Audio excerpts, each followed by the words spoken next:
Dumela bakulu, the nyame Tijan is here. Muri Zimbabwe ndauya zvekare nhasi ndine imwe nyaya ndikusangana nayo iri kubva nekuna advocate Nelson Chamisa avo vari kurenewa hope vari kuuya ne new strategies according nezvo vari kutaura vari kuti a different Zimbabwe with endless possibilities. This is where we are going, wishing you a blessed and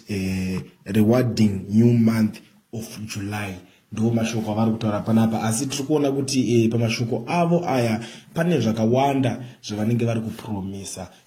zvekubatana kwenyika, zvekubatana kwavo, ende vamwe vari kuti panogona kungoitika something like dialogue,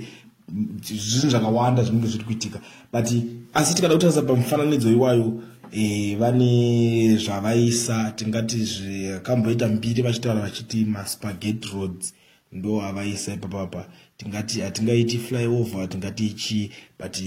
vabva vaisa ipapa yemaspaghetti road yevo maroad anenge achipindana yevision yavo yakanetsa mugore ra2018 vachitaura kuti patiri kungopinda chete ndo patinoda kuisa Zimbabwe. So panapa ndo nhasi pari kudzoka vari kutaura zvinhu izvi. Vanhu vakawanda vanoziziva kuti Advocate Nelson Chamisa zvepolitics vakamboisa mabreak vakati ini handisina chekuita nebattle citizen coalition for change, ende zviri kuzikanwa kwezvinhu kuti havana political party yavari kuti yavo at the moment, but mashoko avari kutaura ari kuratidza kuti it's either vato ready kutoti valonje imwe political party vatotanga kushanda vachiona kuti zvichafamba sei, kana kuti pazvinhu zvavari kuita ipapo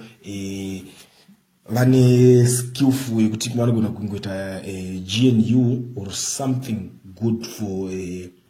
ma citizens eZimbabwe. Ndo nyaya yatiri kuona panapa according nezvavari kutaura kuti a different Zimbabwe with endless possibilities.